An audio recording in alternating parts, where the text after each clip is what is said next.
No te olvides del tiempo. Nunca, nunca. Muchas gracias, profesor. Gracias. Palestina. No podemos dejar de mencionarla porque Palestina duele. Palestina arde y nos interpela, y nosotros desde la moral bolivariana, desde la ética bolivariana, debemos preguntarnos qué más podemos hacer por Palestina hoy. El compañero presidente Nicolás Maduro llamó a la Cumbre Mundial por la Paz. Quizás sea esa el momento, el espacio, la propuesta más coherente desde un país que como Venezuela no ha hecho otra cosa a lo largo de su historia, y en la ética bolivariana que defender la vida, defender la paz y defender el derecho de los pueblos a existir. Entonces no podemos dejar de mencionar a Palestina. En el marco de la confrontación mundial por la hegemonía, los pueblos latinoamericanos nos hemos asumido protagonistas en la construcción de nuestros proyectos históricos de liberación. Y frente a esta realidad, el decadente imperio estadounidense nos agrede de todas las formas posibles. Y de eso los cubanos y los venezolanos podemos dar cátedra. Pero fundamentalmente, y lo decía el compañero Abel Prieto en la mañana, fundamentalmente nos agrede a través de la violencia simbólica. Y es que Simón Bolívar, a los 242 años de su natalicio, constituye un símbolo poderoso. Un símbolo poderoso para los pueblos que pugnan, como los pueblos de Guyana, para superar la sumisión. La lucha de poder son confrontaciones fundamentalmente simbólicas, porque el símbolo expresa todo el acumulado social, histórico y subjetivo que un pueblo puede representar. Y nosotros lo representamos en Bolívar. De ahí que Bolívar como símbolo sea indestructible. La batalla simbólica por la que atraviesa la región se libra en la conciencia, entre los discursos historiográficos de las élites y los imaginarios colectivos, que pugnan por ejercer, esos pueblos que pugnan por ejercer la plena soberanía sobre sus recursos y territorios. Por eso que cuando el profesor Pedro Calzadilla nos dice es la misma independencia, es así, es la misma independencia, somos un continuum histórico. El bolivarianismo es una corriente histórica que, como bien decía el compañero Néstor Cohen esta mañana, los organismos de inteligencia en los documentos Santa Fe 1, 2, 3, 4 identifican como el enemigo a vencer, porque el bolivarianismo como corriente histórica recoge, resume toda la tensión fundamental de este lado del mundo, la tensión norte-sur. Y esa confrontación la estamos dando hoy en todos los espacios, en todos los ámbitos. Todos los ámbitos están actualmente en disputa. Y además, el bolivarianismo no solamente se convierte en epicentro de esa contradicción, de esa tensión permanente norte-sur, sino que además recoge las máximas aspiraciones de nuestros pueblos. Cuando Bolívar nos ofrece la mayor suma de felicidad posible, la mayor suma de estabilidad política, y nos dice que esa estabilidad política solo es posible con mayores niveles de igualdad. En un mundo cada vez más desigual, es profundamente subversivo que desde Venezuela nosotros digamos que estamos pugnando por la igualdad, que nosotros recojamos las ideas de Bolívar que impulsaban una sociedad cada vez más igualitaria. Pero ¿cómo se convierte Bolívar y cómo pasa de ser un héroe, ese culto que todas las naciones y que todos los pueblos hacen a sus héroes, a un plano simbólico? ¿Cómo pasa Bolívar al plano simbólico? Y eso es una de las cosas que nosotros, los historiadores, los antropólogos, los psicólogos sociales, debemos estudiar en profundidad para poder entender lo que está pasando y lo que está pensando y ejecutando el pueblo venezolano y los pueblos latinoamericanos. Y eso tiene que ver porque Bolívar pasa a ser un elemento que configura el imaginario colectivo. Y como imaginario colectivo entendemos esa manera de interpretar, de pensar la realidad cotidiana, en esa relación con el mundo, cómo yo pueblo me relaciono con el mundo, constituye la forma particular, propia, autorreferencial, dinámica, policéntrica, totalizante y compleja, como cada comunidad crea y recrea su modo de vida.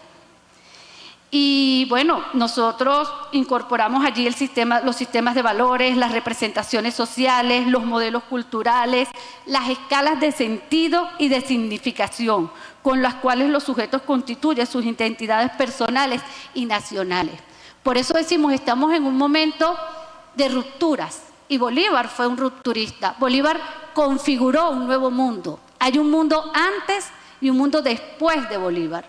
Y esa brecha, esa acción, ese pensamiento todavía arde, todavía duele, todavía quema en las élites. Por eso la batalla sigue siendo en todos los sentidos y fundamentalmente en el sentido simbólico, porque atacar el símbolo, disminuir el símbolo, debilita a la movilización popular.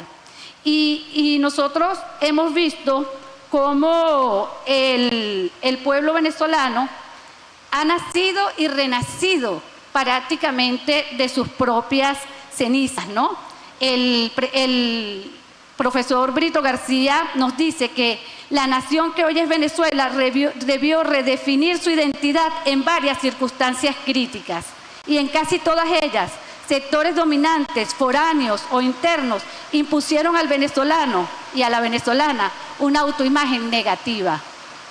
Pero Bolívar, con su accionar, ¿verdad?, en ese imaginario colectivo del venezolano, en ese imaginario colectivo que ya hoy escapa de nuestras fronteras, como salió de nuestras fronteras el accionar político y militar de Bolívar, ha compartido, ha definido que lo que nosotros llamamos un horizonte histórico, porque nos hemos convertido en un pueblo con una fuerte identidad.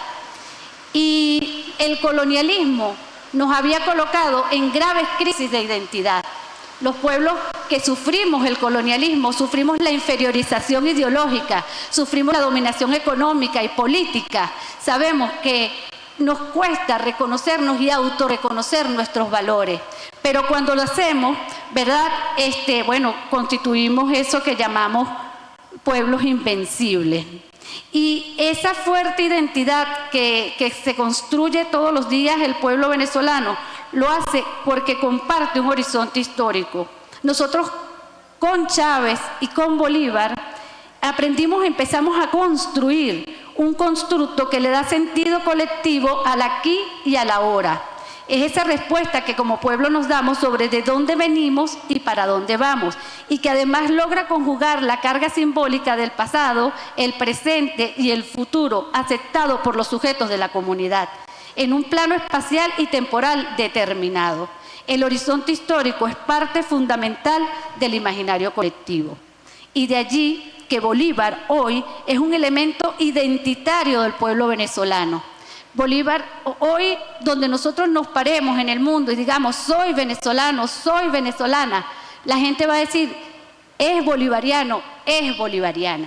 Y de allí la legitimidad que tuvo la decisión de nosotros llamarnos República Bolivariana de Venezuela.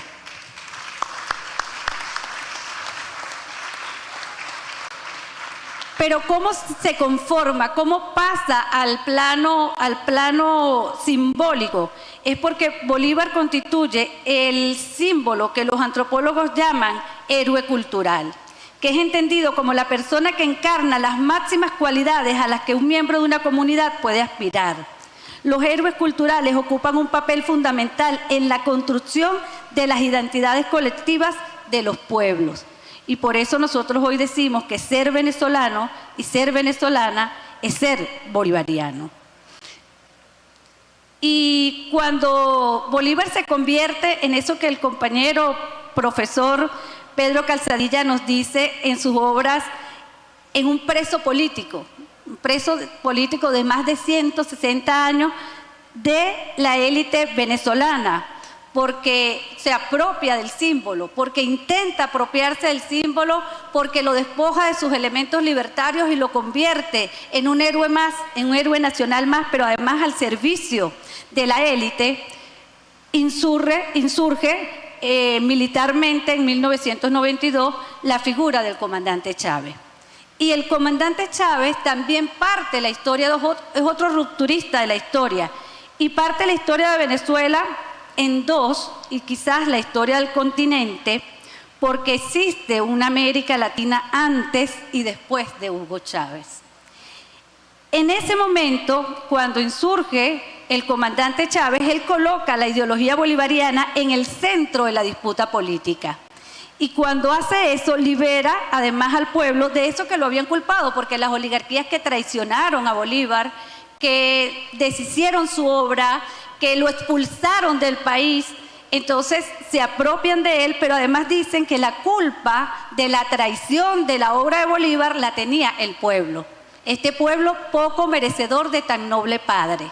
Y así nos sentíamos los venezolanos, que no merecíamos a un Bolívar, que era demasiado grande para nosotros, pero fuimos nosotros y fueron nuestros ancestros, nuestros abuelos, nuestros bisabuelos, nuestras abuelas indias y nuestros abuelos negros y pardos los que acompañaron a Bolívar y los que pasaron el páramo y los que pasaron los Andes 2 veces. Pero además llegaron a Pichinchi, derrotaron y sacaron definitivamente al imperio más fuerte del momento de nuestras tierras, configurando ese nuevo mundo. Fuimos nosotros. Pero cuando llega Chávez, hace algo en el subconsciente colectivo que todos los antropólogos y los analistas decían, es que existe un pueblo antes de Chávez y un pueblo mucho más cohesionado, más direccionado después de la insurgencia de Chávez, porque precisamente nos libera de la culpa. Nos dice que nosotros no tuvimos la responsabilidad, responsabiliza a las oligarquías de la destrucción de la obra de Bolívar y les arrebata el símbolo. Al arrebatarles el símbolo, que ya como idea movilizadora se movía en América Latina, porque no es nueva ni nuestra, ni nació en Venezuela, la consigna que dice que la espada de Bolívar camina por América Latina, ¿verdad? Ya Chávez cambia de cualidad a ese pueblo, que empieza a mirarse y con ojos propios y de manera autorreferencial, apelando a su propia historia. Nos libera de otra de las cosas a las que nos han sometido y nos siguen sometiendo, que es la desmemoria. Entonces, les arrebata el símbolo, lo convierte y sigue siendo una idea movilizadora y reconstruye la identidad colectiva y la vuelve a encauzar en el sentido histórico. Por eso nosotros hoy decimos que bolivarianismo no es una corriente política. El bolivarianismo es una corriente histórica que recoge dentro de sí al chavismo como corriente política, que es un continuum histórico. Y nosotros, los hijos y las hijas de Bolívar y de Chávez, lo que estamos tratando de hacer en este aquí y en este ahora es continuar ese proyecto contrahegemónico de Bolívar. Ese proyecto que quedó inconcluso y que nos sometió y nos mantuvo en el sometimiento. Entonces ese es el destino que el destino compartido que el pueblo venezolano ha asumido y ha conjugado toda su primera y su segunda o su única independencia. Por eso hoy Chávez también es un símbolo poderoso para los pueblos que luchan y es un símbolo poderoso para la humanidad. Por eso seguimos diciendo, nos interpela la ética bolivariana y nos interpela la ética chavista con lo que está sucediendo en el mundo, porque estamos viviendo la barbarie. Matanza de mujeres, de niños, de población civil. Es la barbarie y eso nos interpela a construir de manera obligatoria el socialismo. Y Venezuela tiene una propuesta al mundo, a ese mundo que se debate en la incertidumbre, a esa Europa que ya parece perdida y que hoy es periferia del mundo. La interpela y le dice, aquí está una propuesta, es el socialismo bolivariano, es el socialismo comunal, vengan y construyanlo con nosotros. Pero no lo decimos solamente desde el discurso, lo estamos haciendo desde la práctica, porque qué continuum histórico a la obra de Bolívar más perfecto que el que hizo el comandante Chávez con Petrocaribe. Si nosotros liberamos Sudamérica con la sangre de los venezolanos y las venezolanas, porque no teníamos petróleo, nosotros iniciamos la liberación del Caribe con el petróleo venezolano, porque preferimos, ¿verdad?, compartir nuestro petróleo en aras de un continente más igualitario y más equitativo que seguir regalándoselo a las petroleras estadounidenses. Y el gigante Chávez y el gigante Fidel le arrebataron en sus narices al imperio estadounidense el negocio petrolero del Caribe sin mover un portaaviones, en la paz, en paz. Eso hicieron nuestros grandes héroes de hoy y de siempre. Entonces, es el reencontrarnos con nosotros, es el reencontrarnos con Bolívar, porque en el accionar de considerarnos en primer lugar por primera vez sujetos políticos, nadie había considerado a los pueblos descalzos, analfabetas, sujetos políticos de su propio, no creían que éramos capaces, pero Bolívar y el Che Guevara se consiguen en Bolivia, porque ambos visualizaron en Bolivia el lugar perfecto para el desarrollo de la sociedad más igualitaria posible. Por eso es que decimos que el proyecto constitucional más acabado de Bolívar es precisamente la Constitución de Bolivia. Y creía él firmemente, a pesar de todas las dudas y con el apoyo de Sucre, que era allí el lugar idóneo para la sociedad del futuro. Bueno, no puede ningún venezolano, ningún bolivariano, ninguna venezolana, ninguna bolivariana permanecer insensible, permanecer indiferente a la suerte de la hermana República de Bolivia, que se encuentra en los azares en los que nos encontramos todos.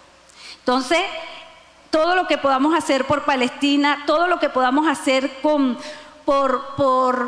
Bolivia, todo lo que podamos hacer por Venezuela, todo lo que podamos hacer por Colombia, por Cuba, por nuestros pueblos hermanos, lo estamos haciendo por nosotros mismos, lo estamos haciendo por nuestros hijos, lo estamos haciendo por los hijos de nuestros hijos, porque lo que estamos enfrentando, y es obvio, y ya hoy significa un punto de inflexión para la humanidad y para la juventud de los centros hegemónicos, es que a lo que nos estamos enfrentando es a la desaparición, a la erradicación, al exterminio de los pueblos que ellos llaman pueblos proscritos. Y no va a ser Venezuela un pueblo proscrito, y no va a ser Palestina un pueblo proscrito.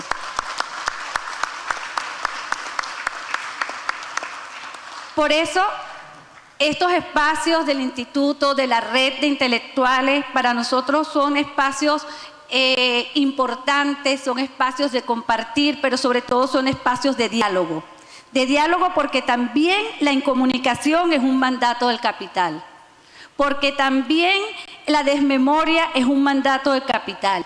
Y hoy y diariamente a la figura de Bolívar la agreden en todas las redes sociales. Hay canales de YouTube específicamente diseñados para desdecir de la obra de Bolívar. Hay compañeros afrocolombianos hoy diciendo en redes sociales como Instagram, Bolívar no liberó a los esclavos ni nunca estuvo de acuerdo con la liberación de los esclavos. Y nosotros tenemos que salirle al paso en todos los frentes posibles. Y hay allí un frente fundamental. Por eso el llamado a construir y a crear contenidos que nos traigan nuevamente nuestra memoria histórica, para compartirlo por todos los medios posibles. Porque si algo no pueden hacer contra los venezolanos, y eso lo hemos demostrado, y lo demostró el comandante y el presidente Nicolás Maduro, es callarnos. Nosotros nos podrán matar, nos podrán exterminar, pero nunca, nunca nos podrán silenciar. Muchas gracias. Gracias, Anabel.